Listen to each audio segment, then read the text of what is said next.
Good evening, everybody. I'm going to kind of put some commentary in regarding news coming out about criminal prosecutions, referrals for these prosecutions, and the declination to file charges, etc., that we've seen going on with regarding to the Epstein files.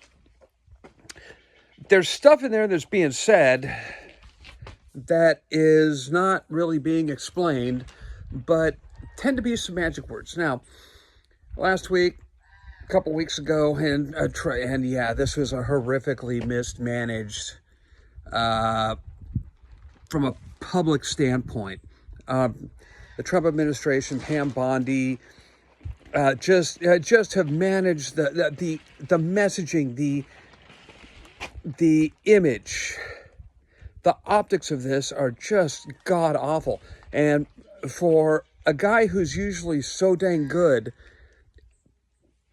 at using the press, for Donald Trump to go ahead and do this, I mean, yeah, there's a lot of criticism on this. That the best that can be said about him by some of his supporters is that, hey, maybe he's, doing this 4D or 5D chess. This is, look, just knock it off. You're trying to find a bright side on something, but yeah, this is a turd. You're going to have a hard time polishing it. But some stuff that was pointed out with regard to the, quote, Epstein lists, close quote, was that the Department of Justice didn't find any evidence for which they could, file criminal charges against anybody. Well, yeah, that makes serious sense because of statutes of limitations. I'm trying to think of anything that is going on that has a statute of limitation from a federal standpoint that is over 5 years. Okay, some case of murder, there's no statute of limitation. Treason, no statute of limitation, but we'll get back to that in a few. I don't know whether there's any federal law against child sexual predation. If you're going to transport somebody over state lines, that's going to be a 5-year statute of limitations. Federal jurisdiction is different from state, in that there has to be some interstate commerce characteristic to it in order for there to be these charges that are made. And I think that when they're putting out there that there's nothing for which charges can be filed, yeah, everything is limited out. We could go ahead and see this again with regard to, and yeah, I also have to criticize the Trump administration on this one as well. Look, you knew this shit was going on back in 2017, back in 2018.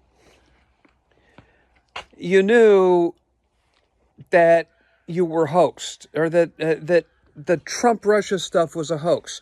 You knew it because you had nothing to do with it. Mueller's report came out, found no evidence of it happening.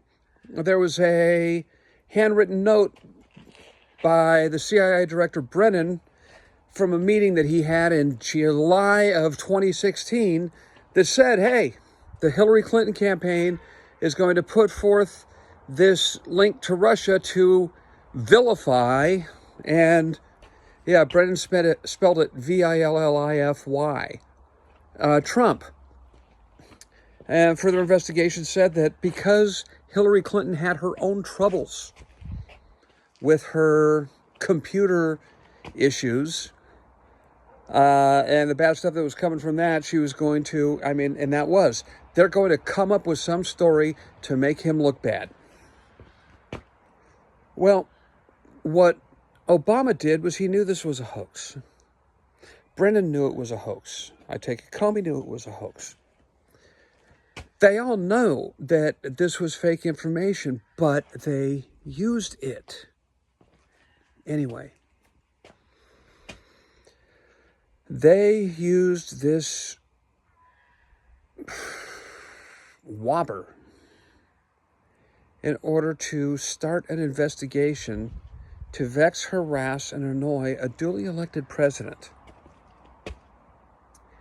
More information is coming out. Tulsi Gabbard, Tulsi Gabbard is somebody that I looked at myself as, I really liked her.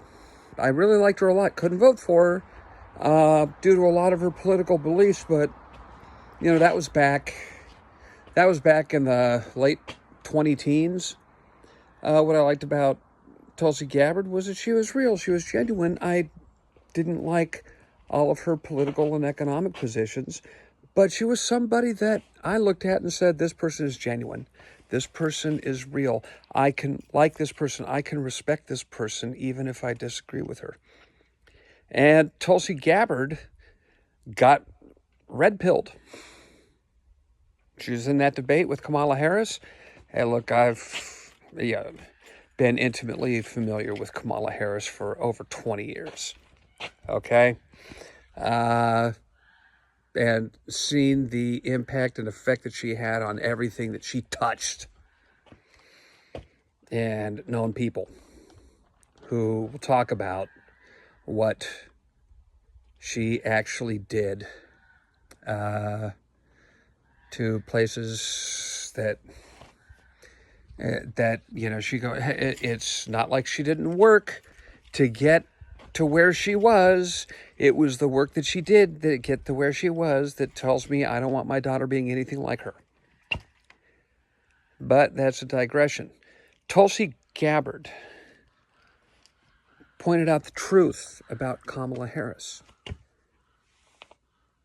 And she realized, she fucked around and she found out that, no, if she's going to do that, there is a certain party that is in charge and it will fuck you up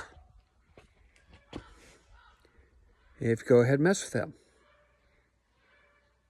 Now, what the issue is with any of this information coming out, apparently, and I haven't seen it, Donald Trump released a video, an AI-generated video of Barack Obama getting arrested. And, of course, there are plenty of people saying, oh, that video's a fake. That's no freaking shit, it's a fake. But of Obama being arrested. Well, there are statute of limitations associated with that as well. This stuff that was going on, that was 2016. That was 2017. Maybe it lasted a couple of years into Trump's administration. But anything they would want to do against, that Donald Trump would want to do against these people who, and look, let's just face it, this is seditious. It was evil what they did. They went, and solely for the sake of maintaining their own power, their own wealth. And look, we knew about this. It's just more proof is coming out of it. It was already clear and convincing before. We knew what the hell happened. The evidence is out there as far as what happened. Now this stuff is coming out to push it to say, look, it's beyond a reasonable doubt that this is what they did. But the opportunity was lost to do anything substantial against Obama, against Biden, against Brennan, against Comey, against Susan, who was it? Yeah, that opportunity has been waived. And unfortunately, this is kind of what happens when you play nice against people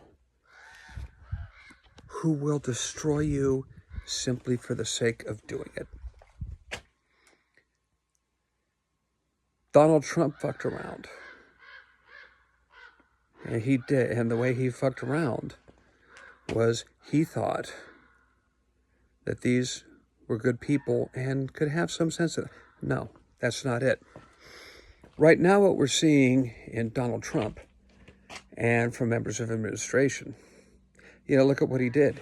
He took RFK Jr. Okay, the guy's kook, but those people who persecuted him, all right, hey, he's in charge. He's doing stuff with the FDA, things like that.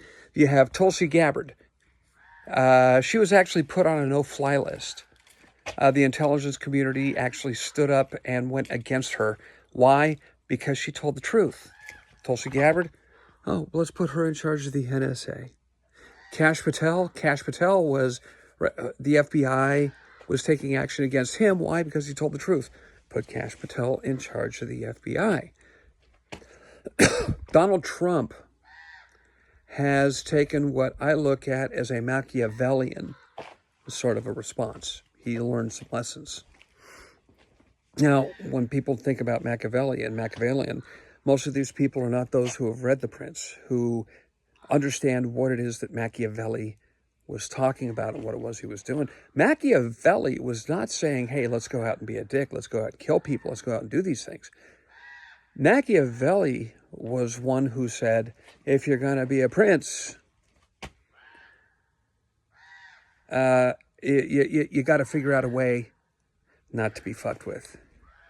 Donald Trump is not half as funny as he used to be. He's not trying for humor. Some of the stuff is okay, you get this, that they're satirical, but that humor that he had before with so many things was the greatest, the funniest thing I have ever seen a politician do was on the 2016 campaign. He announced his press conference where he was going to address the Obama birth certificate issue.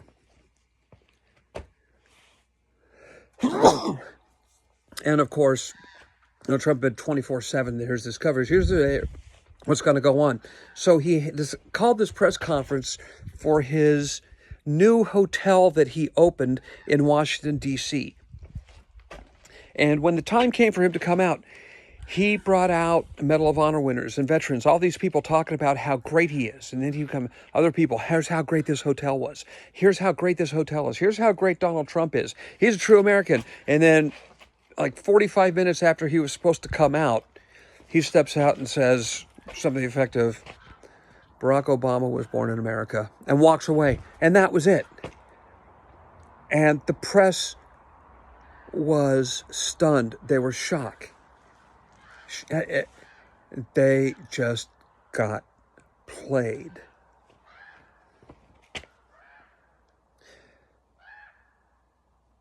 We have that, okay? That sort of humor is gone now. There's something that happens to somebody when the FBI performs an armed raid upon your residence. There's something, a transformation that occurs. They say, you know what, when they decide we're going to arrest you, we're going to persecute you, we're going to do whatever we can. We're going to do whatever we can to make your life a living fucking hell. And, well, Donald Trump, those same people that did stuff when they were in charge just because they were in charge, and what are you going to do about it? Well, Donald Trump is now in charge again. And I think, all right, I can seriously foresee Donald Trump offering a pardon to Obama. I can also see Obama not taking it because anything that he did, there's statute of limitations, it was out. He would have arguments with regards to presidential immunity for doing what he did. I think those arguments are actually valid. That much of these actions kind of fell within the penumbra of his official duties. And so I think Barack Obama actually has some of those arguments.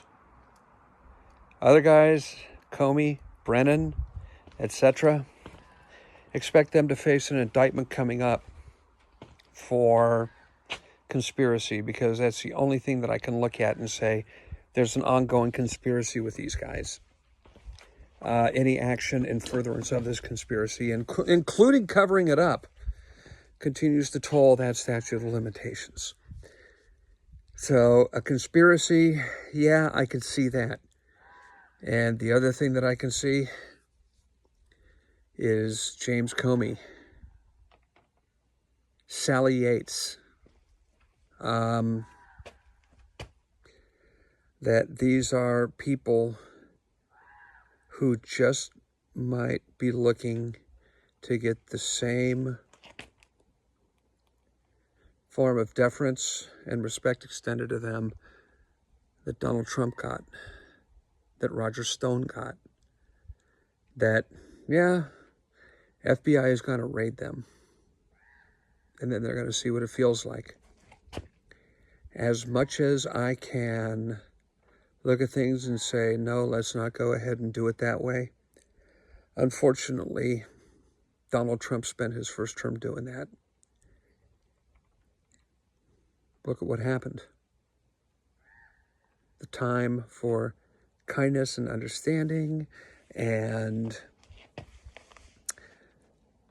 you know, the whole idea of being gracious and magnanimous about it, that time has passed. Yep, those more Machiavellian instincts are going to set in. Prove me wrong.